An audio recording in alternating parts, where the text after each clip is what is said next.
Cette émission est une réalisation de TCBH, propulsée par Derry Télécom. Bon matin, bon midi ou bonsoir, peu importe à quel moment vous regardez l'émission d'information, je vous souhaite la bienvenue à vos infos TCBH. Cette semaine à l'émission, on va vous parler du portrait de l'habitation dans la MRC Les Basques. On va s'intéresser à un service de garde en milieu communautaire. Et la Fabrique de Trois-Pistoles avait un message à vous lancer.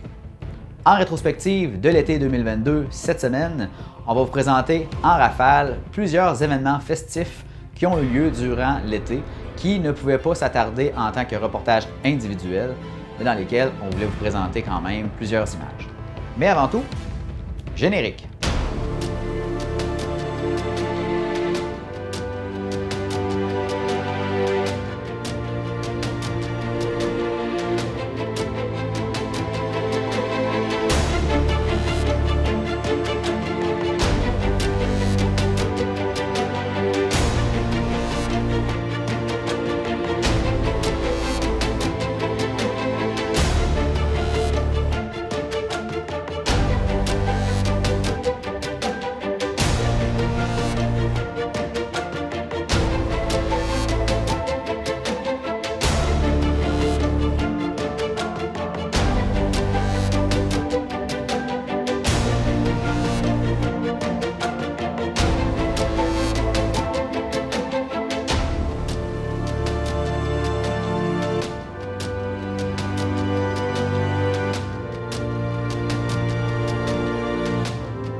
On commence notre émission avec le cri du cœur que la Fabrique de Trois-Pistoles, qui s'occupe de l'église Notre-Dame-des-Neiges, avait à vous lancer.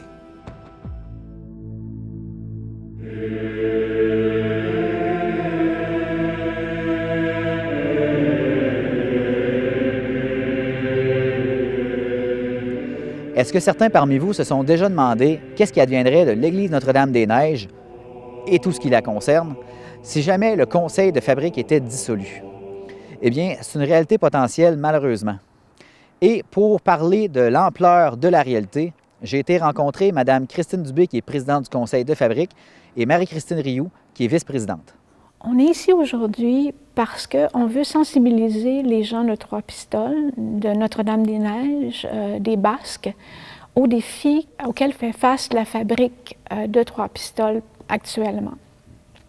On est ici pour lancer un cri du cœur.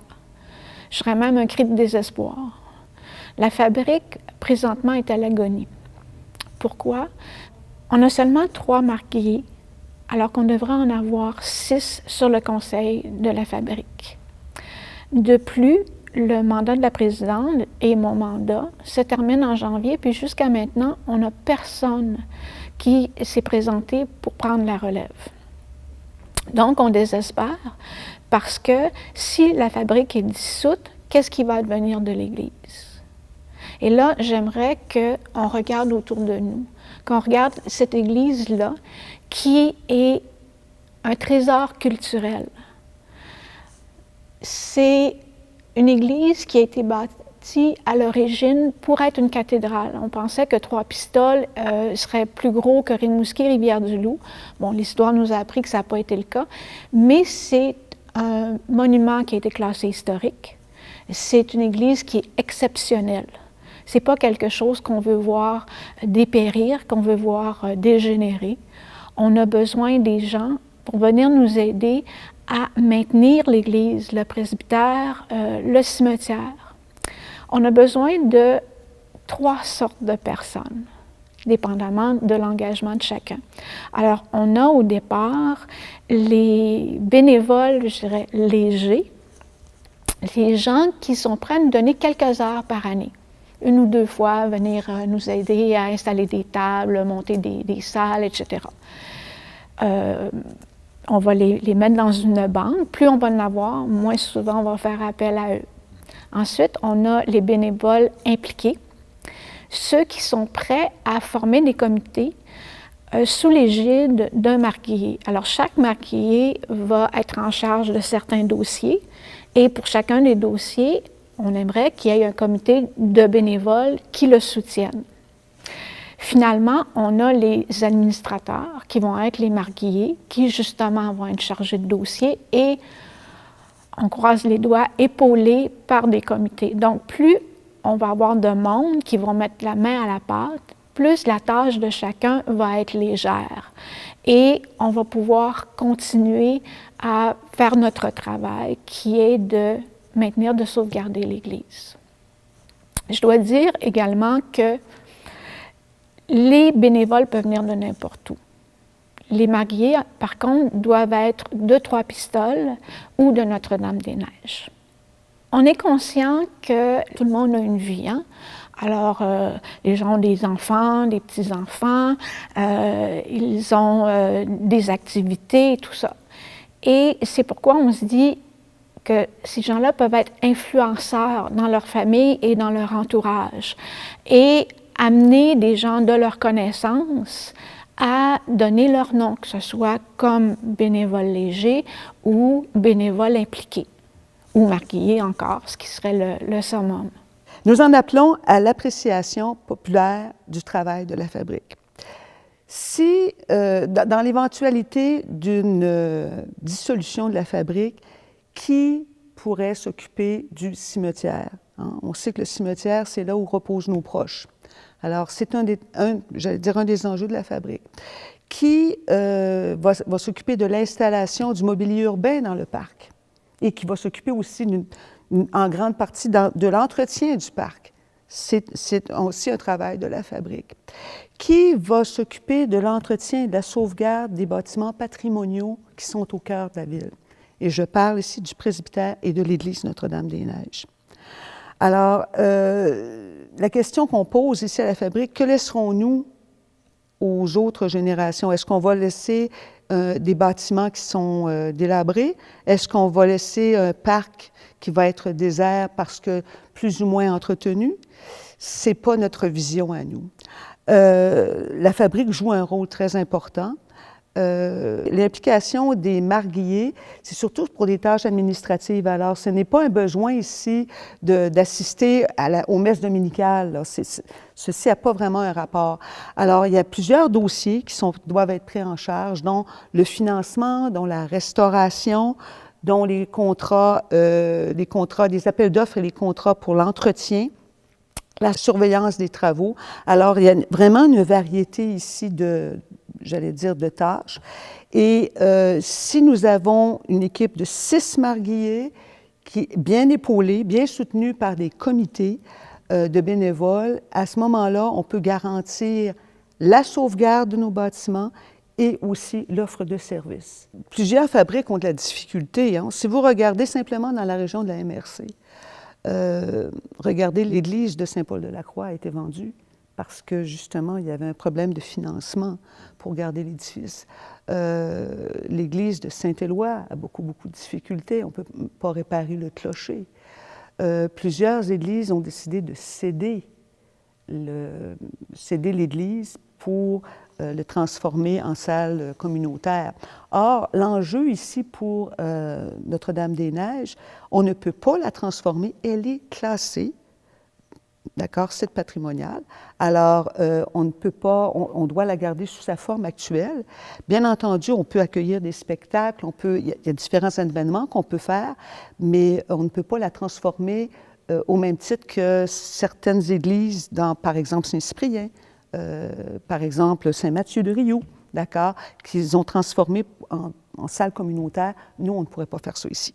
Je pense que notre responsabilité en tant que société, c'est de léguer un bel héritage aux prochaines générations et c'est le but également de la fabrique, en faisant cela, en sauvegardant ce que nous avons et en le mettant en valeur, bien entendu. Alors, en terminant, j'aimerais aussi inviter la population à la Fête des Lumières qui sera bientôt annoncée, pour le 3 décembre.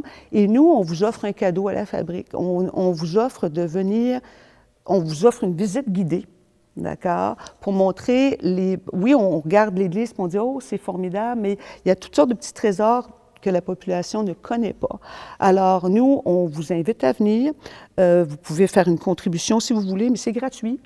Et ceci encore pour sensibiliser ou conscientiser la population aux beautés et aux trésors de cette église. Les visites guidées de l'église Notre-Dame-des-Neiges, pour ma part, j'en ai fait il y a environ 5 ans. Et pour tout vous dire de façon sincère, j'en ai grandement appris. C'était vraiment intéressant. C'était pas seulement de nous parler de l'Église, de la croyance, de la foi ou quoi que ce soit. C'était vraiment super intéressant d'en apprendre des détails. Et à la suite de mon entrevue, j'ai pu m'entretenir un peu plus avec Mme Dubé sur l'avenir de l'Église. On a parlé à l'intérieur de celle-ci, on a regardé des détails et croyez-moi, dans tout ce que l'Église nous montre à l'intérieur, dans tous les détails, dans toutes les icônes, dans toutes les images, tout est lié. Il y a des liens partout. Et honnêtement, ça pousse le respect. J'espère bien qu'on va recevoir justement une réponse de la population à nos 2 invitations, mais également téléphoner au presbytère au 851-1391. Si vous avez des questions, vous voulez soumettre des candidatures, ça va nous faire énormément plaisir de vous répondre. Donc, si jamais il y a des gens qui sont intéressés à savoir comment aider la fabrique de l'Église de Trois-Pistoles, je vous invite à contacter le presbytère au numéro qui apparaît au bas de l'écran.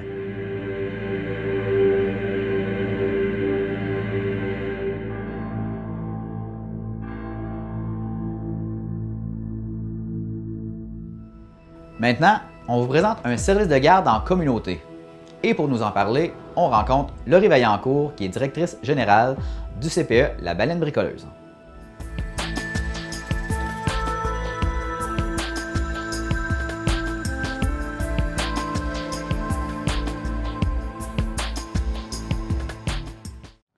Si je vous parle de CPE communautaire, est-ce que ça vous dit quelque chose?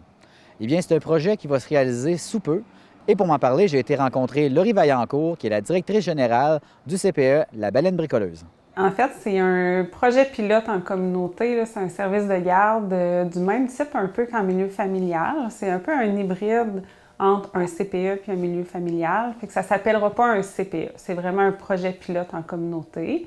Ce que ça fait, c'est que c'est en partenariat avec une municipalité. Là, ici, on a le partenariat avec la municipalité de Notre-Dame-des-Neiges qui accepte de louer un local sur une période de 3 ans, là, parce que quand on s'investit, on veut s'investir plus qu'une année là, dans le projet. Puis les projets pilotes sont 3 ans aussi. Après, bien, on espère que le ministère va continuer dans cette veine-là. Donc, c'est ça. La municipalité loue un local à 2 responsables, comme en milieu familial, mais qui vont opérer dans le centre communautaire. J'ai demandé à Mme Vaillancourt d'où venait l'idée d'un tel projet. Eh bien, voici ce qu'elle me répond. Ça, c'est vraiment les projets pilotes du ministère. Je pense que ça vient de réflexion un peu avec tout le réseau des CPE qui proposait différentes avenues aussi parce que on a une pénurie de personnel comme dans tous les métiers. Donc, en milieu familial, bien, il y en a qui ont l'intérêt pour opérer un service chez eux, sauf qu'ils n'ont pas l'espace. C'est soit ils vivent en appartement, ils n'ont pas l'espace nécessaire ou ils ne veulent pas mêler travail, vie familiale aussi. Ce qui fait que là, c'est l'opportunité parfaite pour ces personnes-là qui ne sont pas nécessairement... puis il y en a qui sont formées, qui sont techniciennes en éducation à l'enfance, mais que travailler en CPE, ça les rejoint moins parce que c'est plus gros, c'est plus institutionnel et tout ça. Fait que là, travailler dans un centre comme ça qui va accueillir 12 enfants, bien, c'est plus près de leur réalité. Puis, Tout le monde parle de pénurie de main-d'œuvre. Eh bien, il y a aussi une pénurie de places en milieu de garde. J'ai demandé à Mme Vaillancourt ce qu'elle en pensait. Bien là, on travaille fort là-dessus, là, justement, à débloquer des places. Puis là, je peux te dire avec certitude que dans la prochaine année, on va développer 75 places dans les Basques pour nos familles d'ici. Fait que j'ai bon espoir qu'après ces 75 places-là, on n'ait plus de liste d'attente comme on en a présentement. Là. Fait que dans le fond, on a comme 3 volets. On a les projets en communauté qu'on est en train de développer. Là, on a l'acceptation pour un à Notre-Dame-des-Neiges. j'ai présenté un deuxième projet dans une autre municipalité des Basques que je vais attendre de nommer parce que j'ai pas eu la réponse encore. Donc, lui aussi, ça va être pour un 12 places en communauté.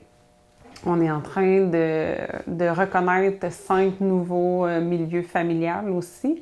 Fait que ça, c'est le fun aussi parce que c'est pas juste Trois-Pistoles. Là. On est en train de toucher un peu plus partout dans le territoire.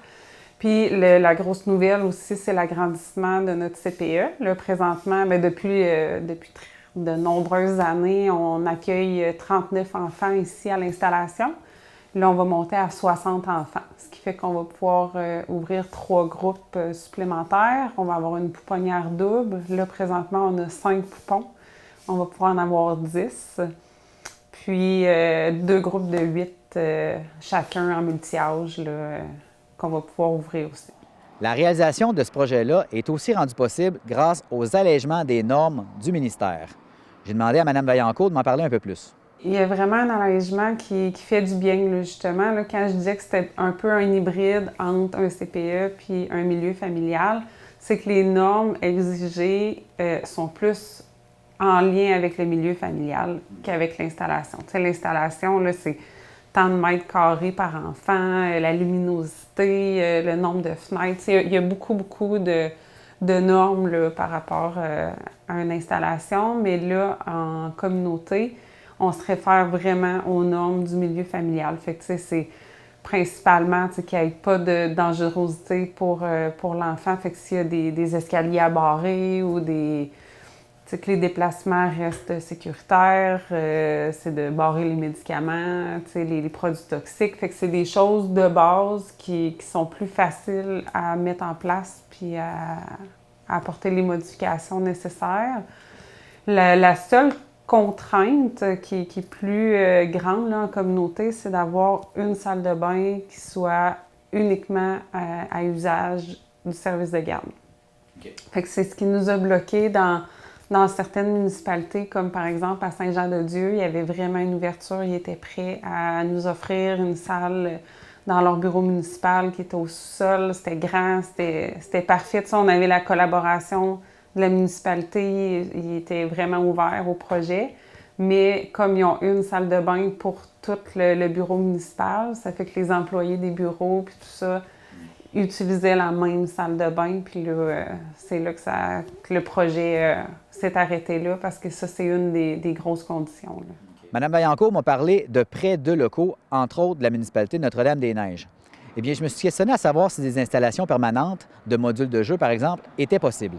C'est sûr que, si je prends l'exemple de Notre-Dame-des-Neiges, là, ce qui nous manque, là, c'est d'avoir un comptoir, une petite partie cuisine un peu, là, comptoir, armoire, lavabo, qui va être comme dans la grande salle. Fait que ça, c'est un aménagement qui va être, évidemment, qui va être fixe, parce qu'on va amener l'eau et tout ça.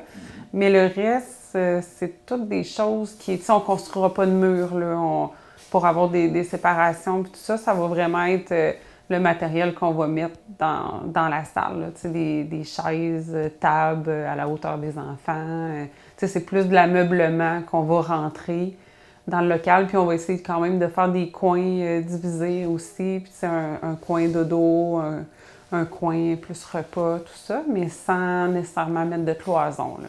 Vous vous demandez peut-être si les prix et horaires en CPE communautaire seront différents d'un CPE un peu comme la baleine bricoleuse. Eh bien, voici ce que Mme Vaillancourt me répond. Les tarifs vont rester les mêmes, vu que c'est des places qui sont subventionnées. Donc, ça va continuer d'être 8,70 par enfant par jour, repas inclus, tout ça. Les heures d'ouverture, par contre, c'est les 2 responsables qui vont mettre leurs heures d'ouverture comme s'ils étaient travailleuses autonomes dans un milieu familial. Là, pour ici, je pense qu'on s'entendait pour 7h30 du matin jusqu'à 5h30. Fait que ça ressemble beaucoup quand même à l'installation. Là. Nous, à l'installation, on est de 7h à 6h. Fait que c'est un petit peu... les heures sont un peu réduites en communauté, mais pas de beaucoup. Là.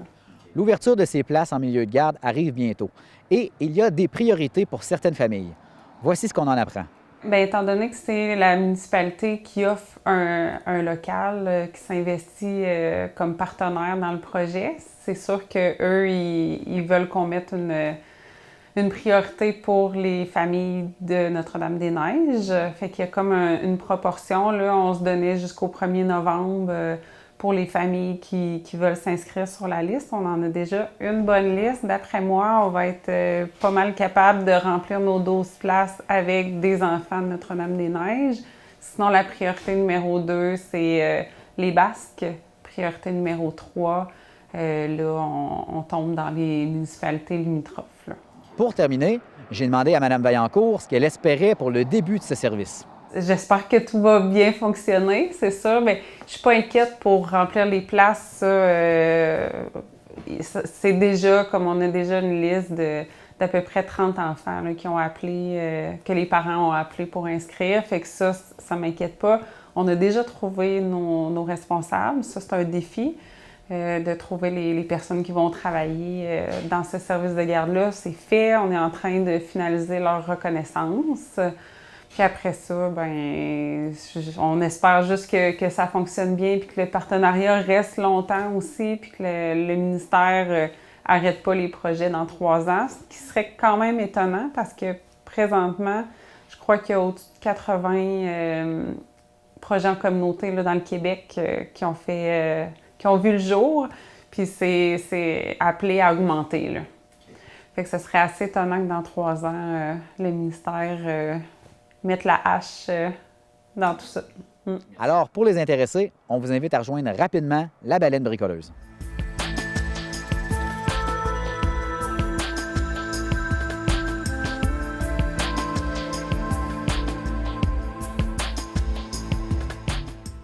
Comme dernier reportage pour la première partie de l'émission, on vous présente un portrait de l'habitation de la MRC Les Basques. Cette étude a été commandée par l'Alliance pour la solidarité et l'inclusion sociale pour la MRC Les Basques.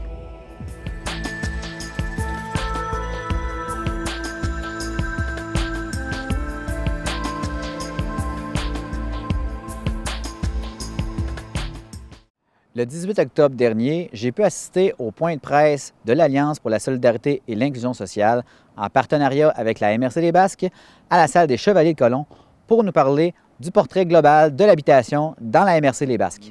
Aujourd'hui, on est ici pour parler du portrait habitation des Basques. Le portrait, c'est une démarche qui est issue des travaux du chantier habitation, une structure qui existe dans les Basques et qui découle de l'Alliance pour la solidarité. Et ce portrait-là, en fait, est né d'un constat qu'on manque de données probantes pour illustrer les réalités de l'habitation et du logement sur le territoire de la MRC des Basques. Face à ce constat-là, on a décidé d'aller faire appel à un consultant, un expert reconnu dans son domaine. Et donc, ça nous a donné le document que voici.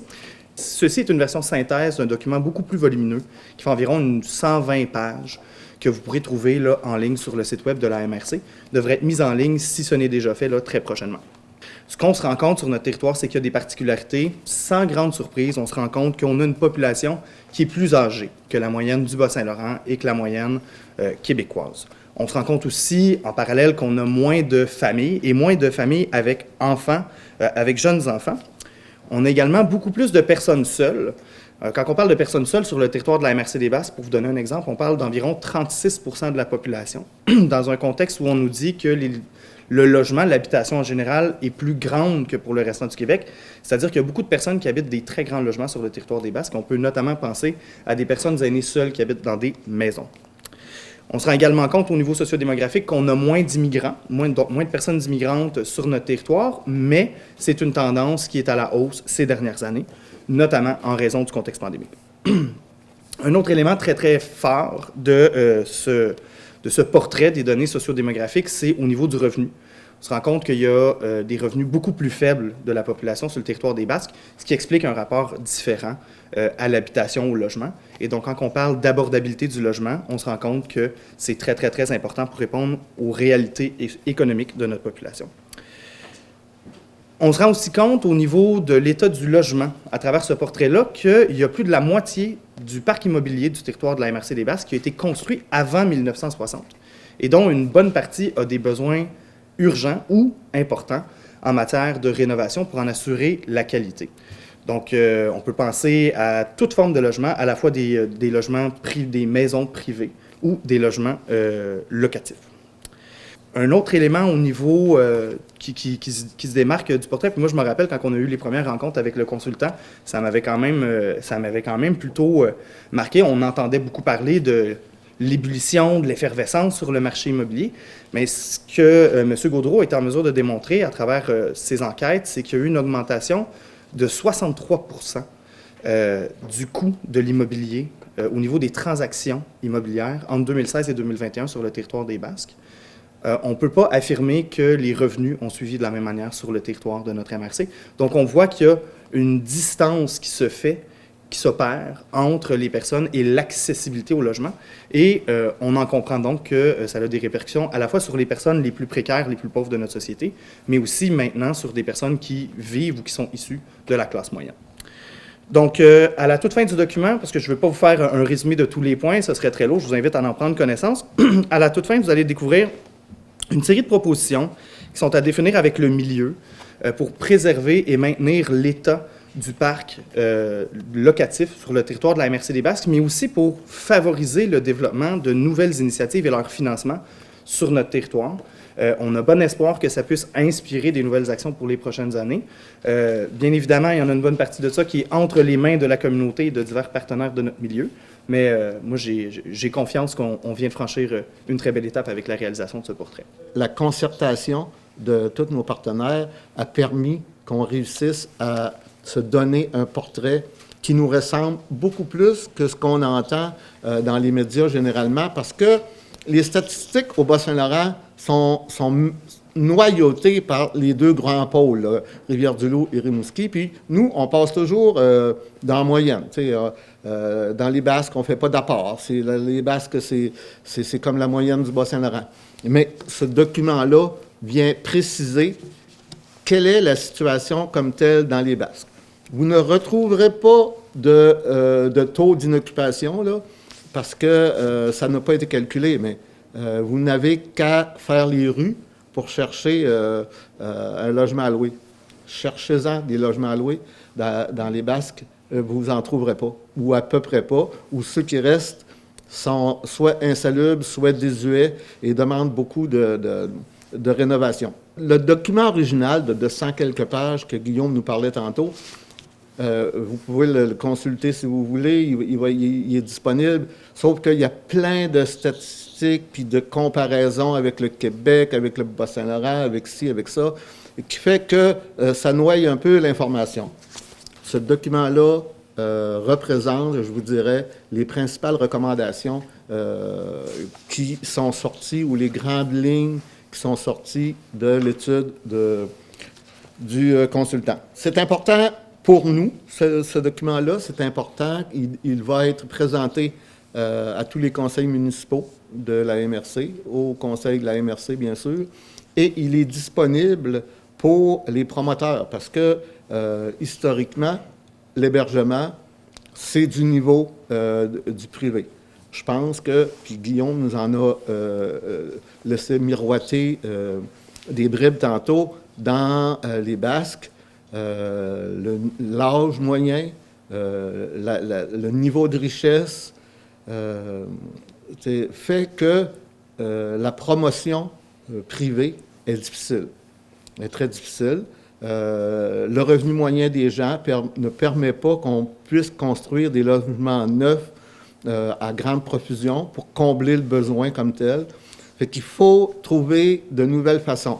On avait une rencontre aujourd'hui, on a eu plein de discussions. Puis je pense qu'ensemble, on va être capable de trouver des pistes qui vont nous permettre de loger convenablement, décemment, l'ensemble de toutes nos couches de population. On dit les classes sociales, ça n'existe plus, là, ça s'appelle peut-être plus classe sociale, mais il y a des niveaux de revenus qui font que les gens n'ont pas accès tous au même logement, au même niveau de qualité de logement. Ça fait que je vous invite fortement à prendre connaissance de ce document-là. C'est pas long, c'est vraiment la synthèse, c'est vraiment l'essentiel du message. Puis, de le diffuser à large, à qui vous voulez. Ça donnera peut-être des idées à des gens là, de se lancer en affaires, de participer à des efforts communautaires, avec un OBNL, on peut aller très, très, très loin dans une situation comme celle des Basques.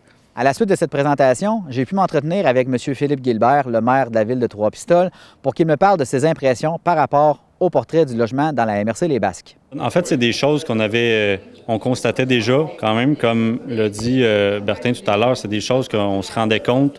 Mais là, maintenant, on a l'outil, c'est vraiment chiffré. On va pouvoir utiliser ces données-là maintenant plus concrètement pour le développement de notre ville, dans notre cas à Trois-Pistoles.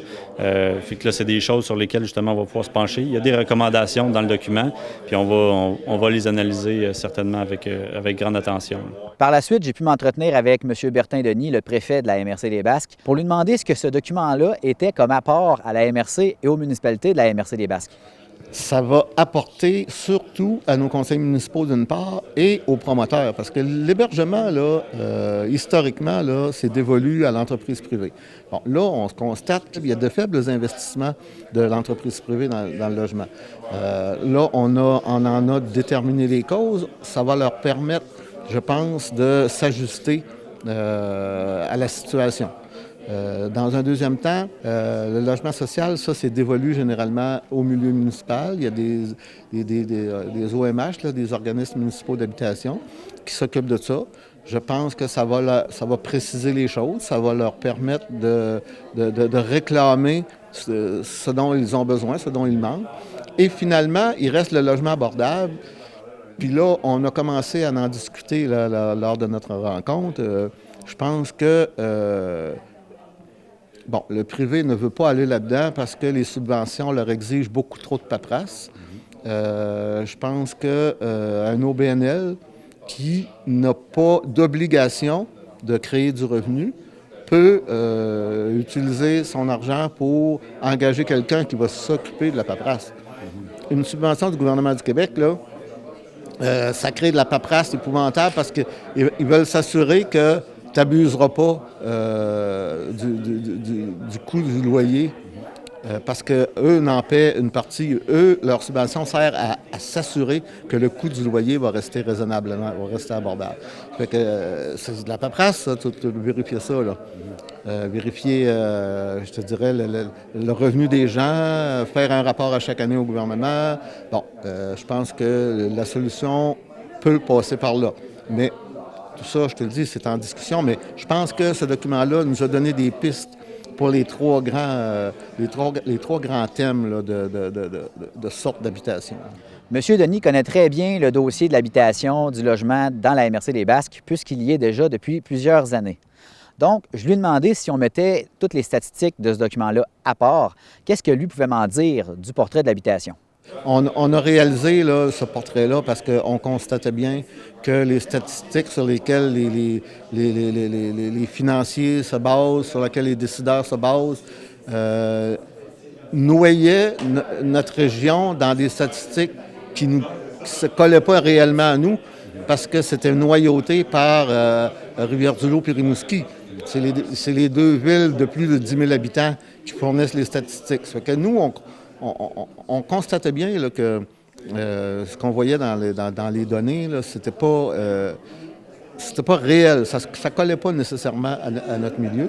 Fait que là, avec ça, avec ce document-là, là, on est capable de dire que la moyenne des gens dans notre MRC peut payer un loyer de temps. Ça, c'est quelque chose qu'on n'avait pas avant, qu'on a maintenant. Puis, on va pouvoir baser nos planifications en fonction d'une réalité. Et finalement, j'ai demandé à M. Denis qu'est-ce qui avait fait en sorte que ce document-là avait pu voir le jour.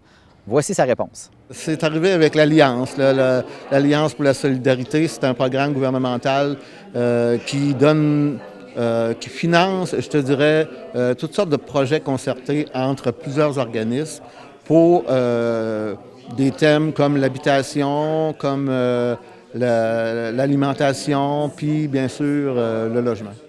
Donc, si jamais les gens ont des questionnements par rapport à ce document-là, à ce dossier-là, on vous invite à contacter la MRC Les Basques. Ce sera un dossier à suivre.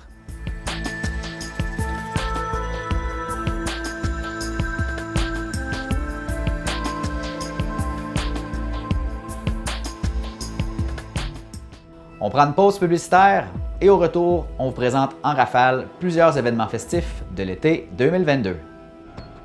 Magasiner en français, c'est partager notre langue, notre savoir-faire dans nos actions et nos échanges. C'est participer à la croissance des entreprises d'ici. C'est se choisir en tant que personne fière d'elle-même et de son identité si unique. C'est faire grandir une langue internationale pour ceux qui l'apprivoisent. C'est s'aimer, partager et propager maintenant et pour toujours son identité québécoise si inspirante. Magasiner en français, c'est acheter ici et en français. Un message d'Impératif français.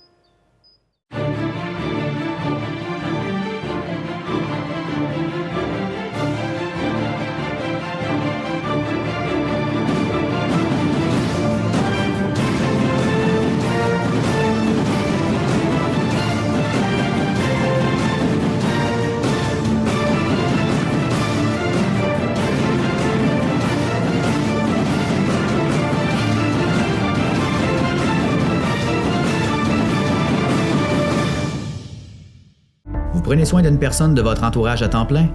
Vous aimeriez avoir un moment de repos?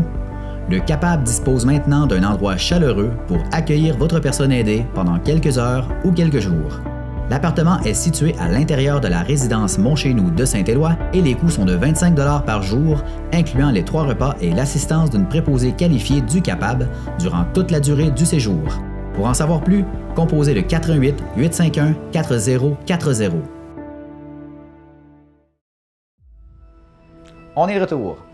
Donc, pour ceux qui viennent de se joindre à nous, en deuxième partie d'émission, on vous présente en rafale plusieurs événements festifs qui ont eu lieu durant l'été 2022. C'est la rétrospective de l'été.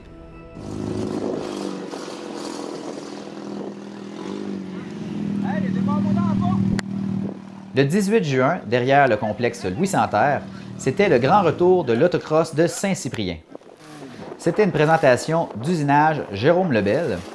Et, en participant à un concours, les gens pouvaient courir la chance de gagner une auto qui était au profit de la Fondation Étoile Daphné.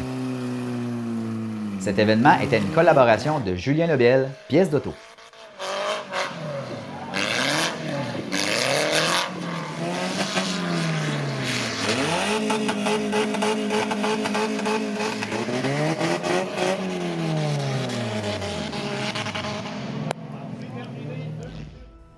Le 24 juin, c'est bien entendu la Saint-Jean-Baptiste. Et pour l'occasion, des festivités étaient organisées, encore une fois dans le cadre du 325e anniversaire de Trois-Pistoles, à l'ancien site d'Écofête, tout près du quai de Trois-Pistoles. Pour cette fête nationale spéciale 325e. Aujourd'hui, on se réunit pour célébrer la fête nationale, évidemment. Donc, après plusieurs années de pause, je n'ai pas besoin de vous le rappeler, ça a été difficile pour les contacts sociaux. Mais aujourd'hui, on a tous envie de se réunir, de revoir les gens, de fêter. C'est ça qu'on fait aujourd'hui, c'est ça l'objectif. Donc, c'est aussi une année où on souligne les 325 ans de Trois-Pistoles. C'était le temps d'organiser une grande fête. L'objectif, c'est d'avoir du plaisir, de fêter l'appartenance de notre territoire, celui du Québec, mais aussi celui de Trois-Pistoles, évidemment, après 325 ans. Donc, il y a un lien qui unit notre province avec notre ville. On l'a juste derrière nous, c'est le fleuve.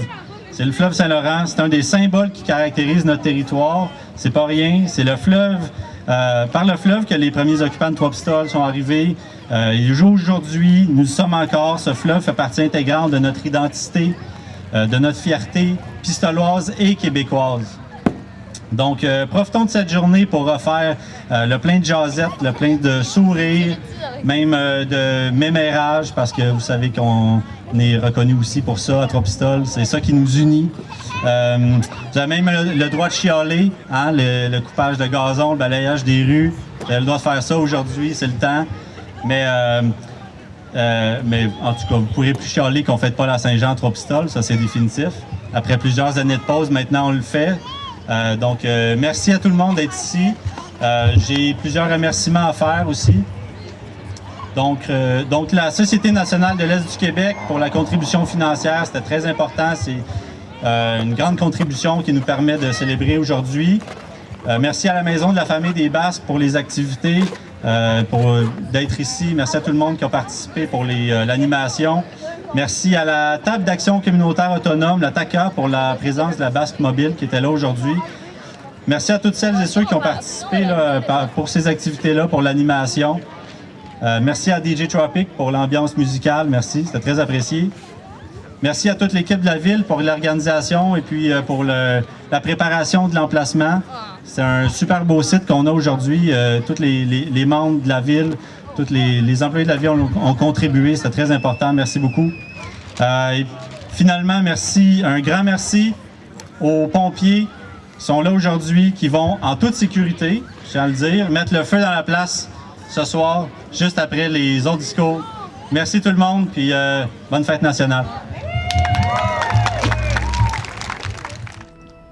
Le 28 juin, à la bibliothèque Anne-Marie d'Amour de Trois-Pistoles, il y avait une exposition bien spéciale, une exposition de maquettes de navires. Maquettes, bien entendu, réalisées par M. Gilbert Plourde, un natif de Saint-Mathieu-de-Rio. M. Plourde s'est fait un plaisir de donner beaucoup de détails intéressants à notre caméraman. Il me fait plaisir de vous accueillir à la télévision aujourd'hui pour vous présenter un peu les maquettes maritimes qui sont exposées ici à la bibliothèque de Trois-Pistoles pour la période jusqu'au 15 septembre. Alors, ce qui veut dire qu'on a 9 maquettes et puis qui sont dans leur vitrine de présentation. Et alors, il me fait plaisir de vous les présenter. On va commencer par vous présenter le Mississippi. Alors, c'est une maquette qui a été terminée en 2021. C'est une maquette qui est unique en son genre. Et puis, elle a 56 pouces de longueur, 1450 mm. À la main, elle a été construite à la main, en atelier, avec des plans authentiques, provenant de l'Europe et plus de 1200 heures de travail, démontre sa qualité en élégance d'une part, et une pièce de musée visible dans les endroits à disposition d'autre part. Ce qui veut dire que pour ici, là, alors, toute la période estivale, cette maquette est visible, est disponible pour une exposition complète.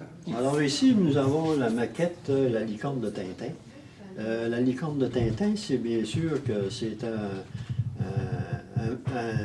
un bateau, un navire qui a été fait, disons, pour faire des films à l'occasion, mais il n'a jamais navigué comme tel. Mais par contre, il a été basé sur une installation sur un bateau de guerre dans lequel on avait gardé les plans originaux à l'époque d'un bateau qui était des années 1690.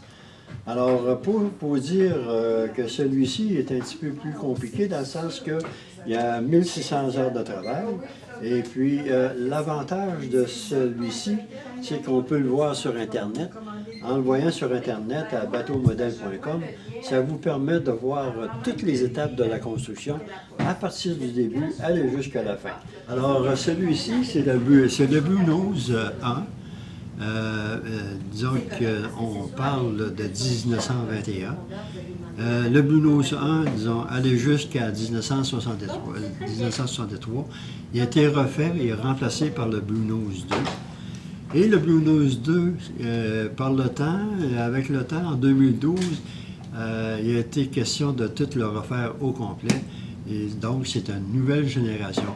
C'est le même système, sauf qu'avec des techniques d'aujourd'hui, entre autres les moteurs, avec le système de navigation tout électronique. Alors, beaucoup plus amélioré, mais encore avec le principe de l'époque. Ici, on a les 3 navires de Christophe Colomb. La Santa Maria, on a la la Pinta et la Nina. Alors, les 3 navires de Christophe Colomb, c'était des navires étaient très élégants, rapides et à l'étroit, étaient quand même plus petits. 2 des navires, la Nina et la Pinta, étaient des minuscules, de 50 à 70 pieds, de la proue, aller jusqu'à la proue. Alors, les plans détaillés et complets ont permis quand même d'avoir la possibilité de rajouter les voiles pour chacun de ces navires. Et celui-ci, là, le premier ici, là, C'est le BF des frères Bernier qui a coulé dans la région de Matane. Alors, celui-ci a quand même un livre qui a été écrit là-dessus, donc à ce moment-là, il est quand même assez complet. Après ça, ici, vous avez un Astérix. Un Astérix, ça, c'est un bateau de pêche commercial. Il est français, sauf que tous les constructeurs de bateaux du Québec, du Canada et puis du Nouveau-Brunswick utilisent les plans avec des modifications, bien sûr, pour leur permettre de les ajuster pour les besoins de la région ici. Le troisième ici, c'est le Mont-Rêve. Le Mont-Rêve, c'est un bateau de pêche sportive et c'est un bateau de pêche qui a été construit à Rivière-du-Loup par M. Achille Chartier, qui a navigué dans les années 50-60. Alors, il faisait la pêche sportive et aussi, il faisait aussi les croisières aux baleines qui avaient commencé à cette époque-là. Alors, c'est à peu près les trois types de bateaux qui sont un peu moins imposants que ceux-là que vous avez vus précédemment, mais ils ont quand même une valeur respective. Et si on parlait Grande Virée? C'était le 3 juillet à Saint-Jean-de-Dieu. L'annuel tir de 4x4 de Saint-Jean-de-Dieu était de retour cette année au plus grand plaisir des amateurs de pneus brûlés, de chaux de boucan et de V8. Surveillez le babillard télé de la TCBH, ce sera présenté en intégralité sur nos ondes dans le cadre de l'émission Dans nos régions. Stéphane Boisvert, les amis, machine infernale. Ça va finir tard, mais vous voyez la machine chargée, c'est incroyable. C'est l'enfer mécanique sur place. 2000 livres de torque, 1500 HP. C'est incroyable.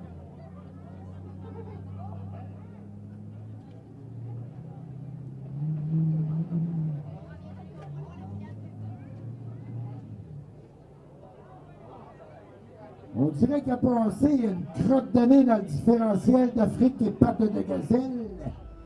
Le 8 juillet, devant la Forge à Bérubé, toujours dans le cadre des festivités du 325e anniversaire de Trois-Pistoles, une danse en ligne était organisée pour faire bouger la population pistoloise et environnante. Tout cet événement est grâce à tous nos partenaires que je vais vous nommer maintenant parce que sans eux, ça serait vraiment très difficile. Nous avons le Conseil des arts et des lettres du Québec, la ville de Trois-Pistoles, le comité des festivités du 325e de Trois-Pistoles, la MRC des Basques, nos comices, les Amis de l'Art, la distillerie du Fils du Roi, les compagnons de la mise en valeur du patrimoine vivant de Trois-Pistoles, l'auberge Le Cheval Noir. Nous avons DJ Doro avec nous qui va être là toute la soirée jusqu'à 11h. Et demain aussi, parce que danser, on est dans un événement danse, donc totalement danse en effet. Donc on vous invite à danser. La soirée va d'ailleurs commencer avec une initiation que M. Guy Ouellette va vous animer pour la danse en ligne. Et à 7h, on veut le maximum de personnes possible pour faire la plus grosse danse en ligne de l'histoire de Trois-Pistoles. Nous avons ensuite les déambulatoires, donc des artistes et des danseurs professionnels qui vont vous présenter leurs numéros. Soyez là et soyez bien attentifs parce que ça va vraiment valoir la peine. Nous avons aussi, pour nous sustenter, la boucherie Centre-Ville qui vous offre hot dog, hamburger et le hot dog du boucher. Petite particularité très intéressante. Et nous avons aussi la pizza napolitaine avec Ilang Barrette et Sébastien Desrosiers qui vous offrent des petites pizzas maison qui semblent vraiment très bonnes. J'attends d'ailleurs la mienne. Nous avons des boissons pour vous qui sont évidemment des boissons qui viennent de la distillerie du Fils du Roi. On a le gin tonic, vous pouvez prendre le gin tout seul. Et on a le drink du marathon qui s'appelle El Maratone. Alors, c'est un drink avec du pastis que peu de monde aime, mais je vous jure qu'il est vraiment très bon et très dangereux.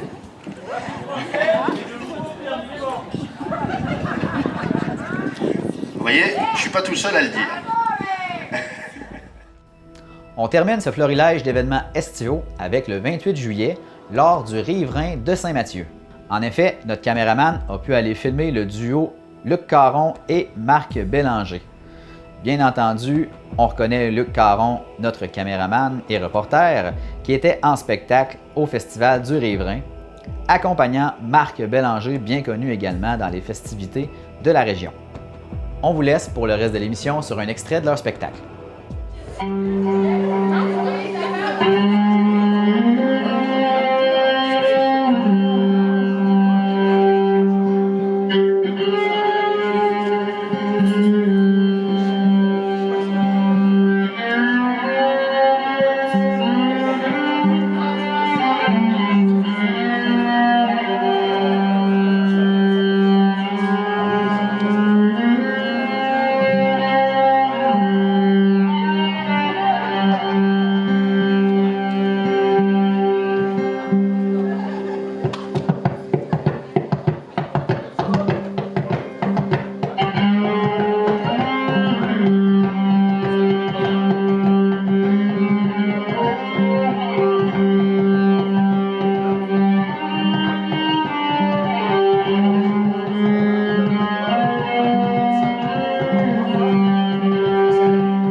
C'est ce qui met fin à l'émission de cette semaine. J'espère que vous aurez apprécié ce qu'on vous a présenté cette semaine. Et encore une fois, si vous avez des questions, des commentaires ou si vous voulez nous proposer des sujets, je vous invite à le faire sur tcbh.tv. Abonnez-vous aussi à notre page Facebook ainsi qu'à notre chaîne YouTube, sans oublier d'activer les notifications sur YouTube pour ne rien manquer du contenu qui vous intéresse. Sur ce, encore une fois, je vous souhaite une très belle semaine et nous on se retrouve la semaine prochaine pour d'autres infos TCBH.